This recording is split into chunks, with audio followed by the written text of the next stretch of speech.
So Paige Bueckers is almost certainly going to be the number 1 pick in the WNBA draft. She's almost certainly going to be the number 1 pick. The only reason why she wouldn't be the number 1 overall pick is if she decides not to come out in this year's draft. She has another year of eligibility. She can be a super duper senior. Like, she can legitimately play until she is 24 years old. She can go and play at 24 years old. And you know what? She still wouldn't be as old as Sedona Prince as a rookie.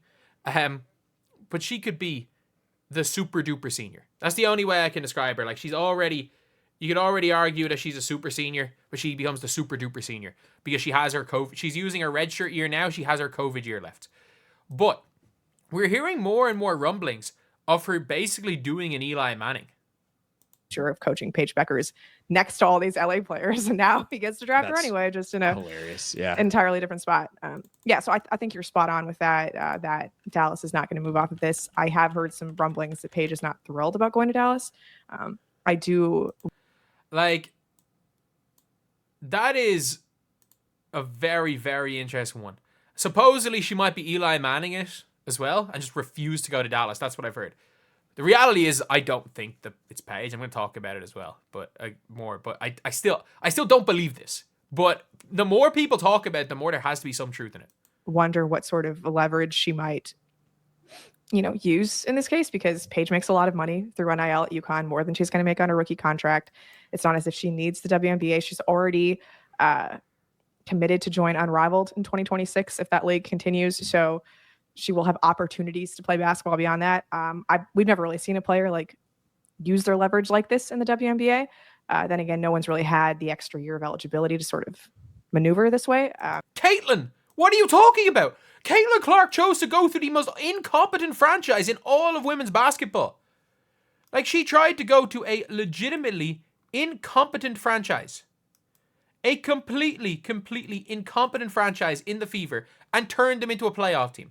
They were incompetent. We saw it last year. We literally saw it a year ago. Oh, we've never seen a person of extra year of eligibility. We saw it last year. We literally saw it last year. Where Caitlin Clark could have probably went anywhere. Obviously, apparently Indiana was where she wanted to go, play with Leah, be closer to home and stuff. But she could have done it. But now this is Paige Bueckers. Lottery at all, or? Nah, I actually, people think I'm lying. I actually didn't watch it. It was giving me too much anxiety, so I just decided to, whatever was going to happen, regardless if I was watching or not. So I just kind of, let the things happen and figure it out after. As you have found out by now, Dallas gets that number 1 overall pick, a pick that everyone thinks they're going to use to take you. How do you feel about that?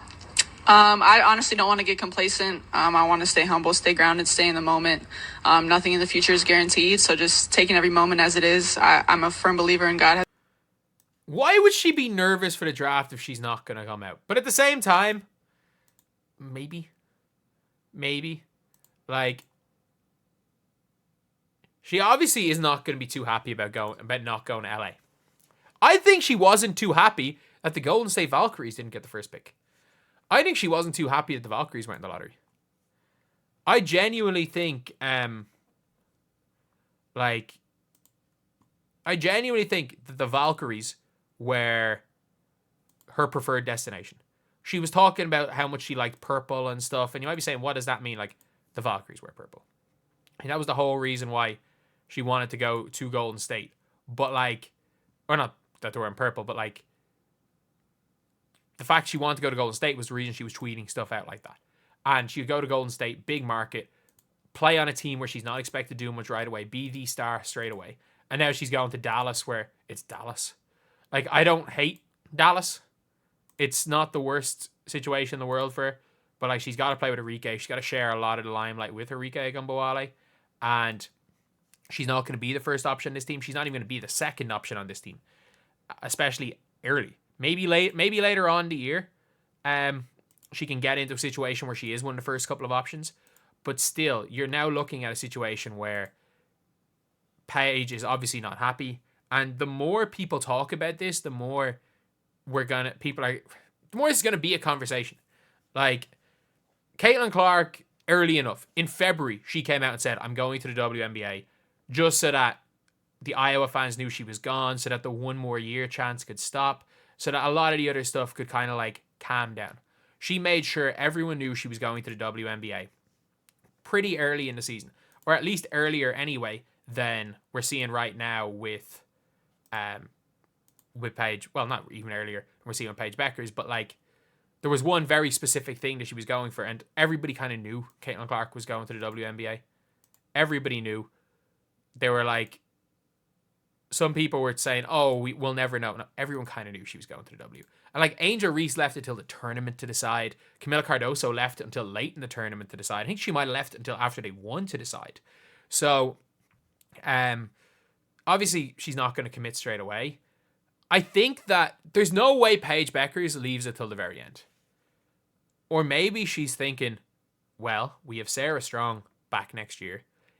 Maybe Azzi stays. Maybe Azzi Fudd doesn't go for the draft and she stays for her senior season. And if we don't get the job done this year, you know what? I'll make more money at UConn. Maybe I'm going to stay an extra year. But I do think that if she stays the extra year, the Paige Bueckers hype dies on the spot. And I mean that. I genuinely mean it. This might be the first year ever that the WNBA had more hype than women's college basketball.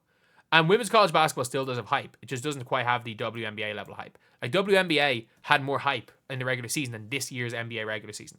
The only reason people care about this year's NBA regular season is because of the absolute shit show that is the Philadelphia 76ers. Like that seems to be the only relevant thing. And Bronny James. Like not really about anything other than those two very odd situations. But at the end of the day, look, we've got Paige is almost certainly going to be in the W draft. I would be incredibly shocked if she's not. I genuinely would be incredibly shocked. But at the same time, weirder things have happened in sports. And the more you see people talking about it, Paige playing a 6 year to miss 1.5 seasons would be a great mistake. Nothing left to prove. Yeah, there's nothing left to prove. Even if she doesn't win, there's nothing left to prove. The W wants to pretend it's Eli Manning Chargers level stuff when we're not in the same galaxy. If Paige is as good as everyone's stating, she should do a Caitlin Clark and carry Dallas to a win. And that's the thing, is people don't realize, they're like, oh, she needs to be in a big market like LA. Caitlin Clark turned Indiana into the biggest market in the WNBA. If Paige Bueckers is what everybody says she is, surely Paige Bueckers could do the same. Surely Paige Bueckers could do the exact same when it comes to carrying Dallas. And obviously, if she's not particularly happy, it is what it is. It's a lottery. They basically just proved it's not rigged. But if the solution is threaten to go back for a 6th year, just so that you can move off the number 1 pick, if I'm Dallas, I don't care what Paige Bueckers says. You're playing it. You're playing here. Or you fleece LA for everything in their future. You go to LA and be like, okay, we'll give you Paige Bueckers. You own the Seattle Storms. Oh no, sorry, Seattle Storm own their 2026 pick. Okay, you give us your 2027 pick. You give us your 2028 pick. You give us pick number 2 for Kiki Iriafen, and we find some sort of 3-team trade that will give Diarra Hamby somewhere, and we get 2 more first-round picks for Diarra Hamby. We get, I don't know, maybe we send Diarra Hamby to, we'll give you we'll take the 8th pick from the Fever, and we'll take Fever's 2026. We'll give those 2 for Diarra Hamby. We'll make that trade. And we've gotten 4 first-round picks and Kiki Iriafen at 2. That's what we'll give up for Paige Bueckers. Because that's realistically what it will take for her not to be in Dallas. She's going to be in Dallas. They've advertised they've sold out their season tickets. She's going to be in Dallas.